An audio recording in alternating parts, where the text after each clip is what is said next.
कैसे हो तुम लोग? मुझे मालूम है तुम लोग एकदम अच्छे ही होगे। और आज मैं तुम लोग के लिए लेके आया हूँ माई wife is from 1000 year ago का चैप्टर नंबर 32। अगर आप लोगों ने पिछला चैप्टर देखा ही होगा, आप लोग को मालूम होगा वेंगजी अपने गर्लफ्रेंड की बर्थडे पार्टी में सुचिन और जिन को बुलाया होता है, लेकिन जब केक काटने का टाइम आता है तो वेंगजी की गर्लफ्रेंड कहीं पे चली जाती है, उसे मिलती नहीं है। उसके बाद वेंगजी अपनी गर्लफ्रेंड को ढूंढने चला जाता है। फिर हमें सुचिन और एक नए लड़के को दिखाया जाता है जो सुचिन से बात कर रहा होता है, कह रहा होता है कि सुचिन तेरे को ये नई गर्लफ्रेंड कहाँ से मिली, मुझे भी बता दे कहाँ से मिलती, मैं भी अपने लिए गर्लफ्रेंड ढूंढूंगा। सुचिन उससे बोलता है तेरे जैसे बदसूरत को कोई भी गर्लफ्रेंड नहीं मिलने वाली। अब उसके आगे कहानी अभी चालू होती है। स्टार्टिंग के सीन में हमें सुचिन और उस लड़के को दिखाया जाता है, वो दोनों आमने सामने खड़े होते हैं और वो लड़का सुचिन को बोल रहा होता है, अरे मेरे भाई सुचिन, तुझे इतना गुस्सा होने की जरूरत नहीं है, क्यों ना हम दोनों एक साथ दारू पीते हैं। तभी सुचिन कहता है नहीं, और वो लड़का सुचिन को कह रहा होता है, अरे मेरे भाई सुचिन, तो अपने जबान को थोड़ा काबू में रख। फिर हमें सुचिन को दिखाया जाता है, वो बहुत ही ज्यादा गुस्से में लग रहा होता है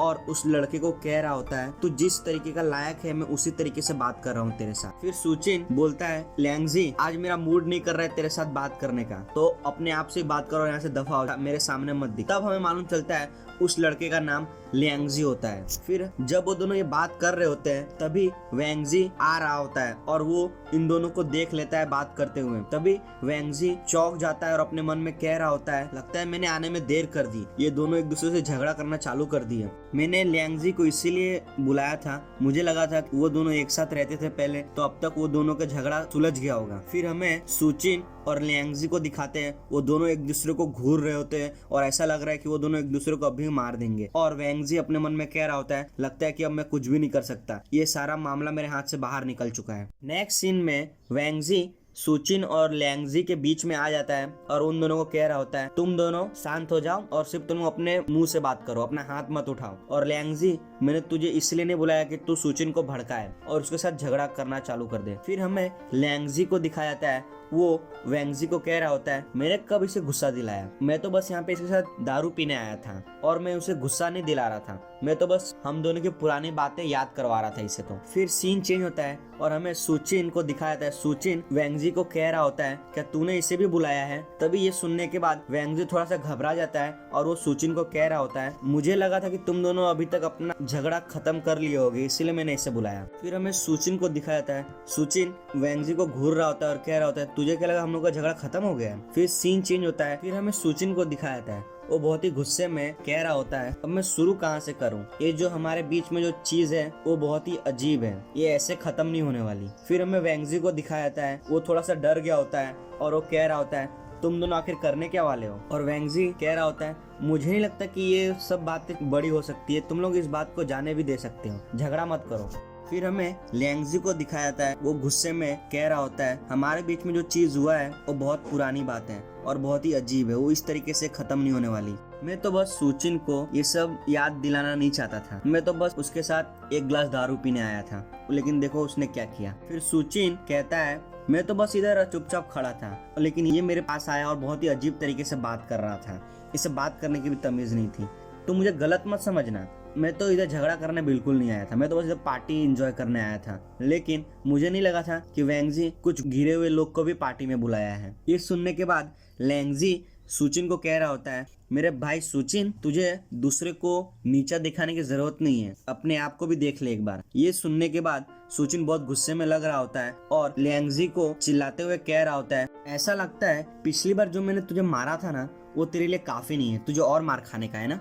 नेक्स्ट सीन में सुचिन और लैंगजी झगड़ा कर रहे होते हैं और बीच में वेंगजी ये सब देख के कुछ कर नहीं पा रहा, वो थोड़ा परेशान हो रहा होता है और जिन भी ये सब देख रही होती है। और जो पार्टी में आए थे बाकी लोग, वो लोग एक दूसरे को कह रहे होते हैं, ऐसा लग रहा है कि ये दोनों अभी लड़ाई करना चालू करने वाले हैं। फिर हमें वेंगजी को दिखाया जाता है, वेंगजी उन दोनों को कह रहा होता है, एक मिनट रुको यार, तुम लोग एक दूसरे को मारना चालू मत कर देना, और मुझे तो पहली बार मालूम चला कि तुम दोनों के बीच में लड़ाई भी हुई थी। फिर हमें नेक्स्ट सीन में दिखाया जाता है, वेंगजी सुचिन और लैंगजी को शांत कर रहा होता है और कह रहा होता है, अरे भाई तुम लोग रुक जाओ, तुम लोग कुछ और मत करना और मुझे पहली बार बताओ तुम लोग के बीच में हुआ क्या है, तुम दोनों बच्चे की तरह क्यों हरकत कर रहे हो। फिर नेक्स्ट सीन में हमें लैंगजी को दिखाया जाता है, उधर चुपचाप खड़ा होता है और वेंगजी लैंगजी को कह रहा होता है, मेरे भाई लैंगजी ये सब भूल जा, बस तू इस पार्टी में एंजॉय कर और मेरी इज्जत भी रख ले, क्योंकि मैंने तुझे अपनी गर्लफ्रेंड की बर्थडे पार्टी में बुलाया था। नेक्स्ट सीन में लैंगजी कह रहा होता है मैं तो बस सुचिन के साथ यहाँ पे दारू पीने आया था और सोचा था कि हम दोनों साथ दारू पी सकेंगे, लेकिन वो पता नहीं बात को कहाँ तक लेके चला गया। अगर वो मेरे साथ दारू पी लेता तो ये बात आगे भी बढ़ती भी नहीं और हम लोग इस झगड़े तक पहुंचते भी नहीं। फिर हमें सुचिन को दिखाया जाता है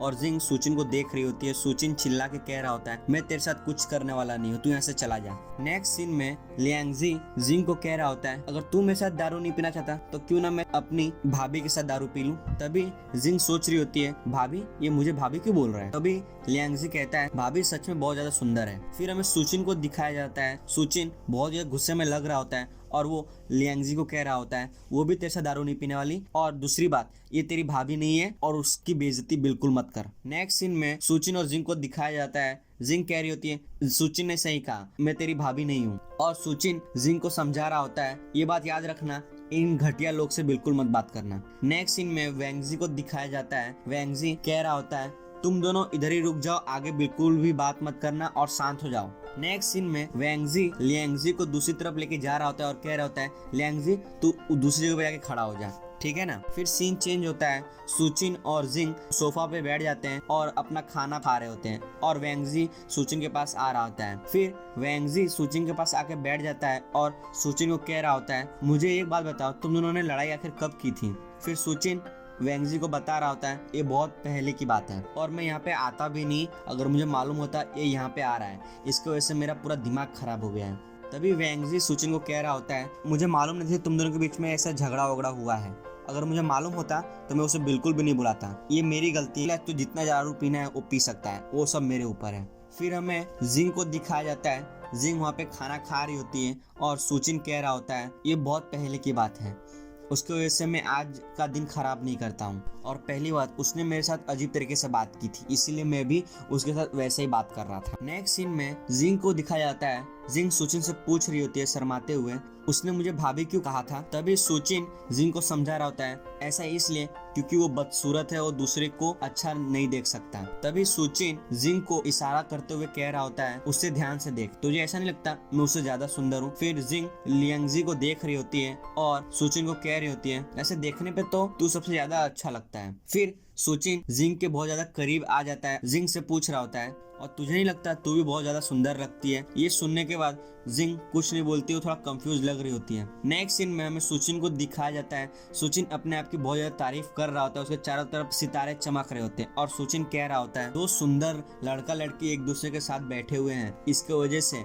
ऐसा लगता है कि हम दोनों एक दूसरे के लिए बने हुए हैं, और कुछ उन जैसे लोग को दिमाग में ऐसा लगता है कि हम दोनों एक दूसरे से बिल्कुल प्यार करते हैं। तभी वेंगजी सुचिन को कह रहा होता है एक मिनट रुक इधर, तूने क्या कहा उन जैसे लोग के दिमाग में ऐसा लगता है, पर मुझे भी ऐसा लगा था कि तुम दोनों एक दूसरे से प्यार करते हो, तुम दोनों कपल हो। तभी सुचिन वेंगजी को कह रहा होता है क्या तूने अपने दिमाग का पूरी तरीके से इस्तेमाल कभी किया है क्या। तभी वेंगजी कहता है हरामी, ऐसा लगता है कि हम दोनों के बीच में अब लड़ाई चालू हो जाएगा। तभी जिंग सुचिन से पूछती है ऐसा क्यों है, दूसरे को लगता है कि हम दोनों एक दूसरे के लिए अच्छे हैं तो फिर हम दोनों को शादी ही कर लेनी चाहिए। तभी सुचिन जिंग को समझा रहा होता है ये मुझे भी नहीं मालूम, लगता है वो लोग का दिमाग बराबर से काम नहीं करता है, इसलिए अपने लिए यही अच्छा है कि हम लोग उन जैसे लोग से बात न करें। और सुचिन वेंगजी की तरफ इशारा करते हुए कह रहा होता है और इस हरामी को भी याद रखना है, इसके साथ भी बिल्कुल बात मत करना। तभी वेंगजी चिल्लाते हुए कह रहा होता है मेरी एक गर्लफ्रेंड पहले से ही है। तभी सुचिन पूछता है तो किधर है वो। वेंगजी कहता है वो अभी बाहर है। फिर हमें वेंगजी की गर्लफ्रेंड को दिखाया जाता है, वो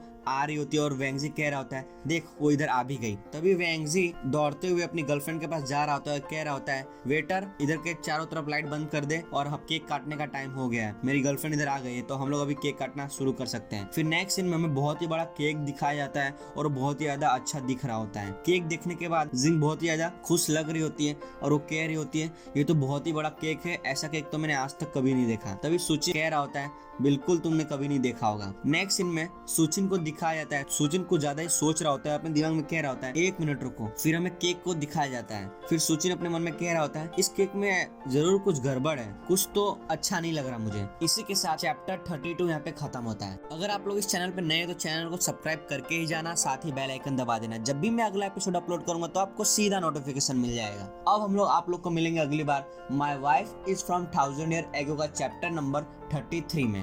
तब तक के लिए टाटा और बाय बाय।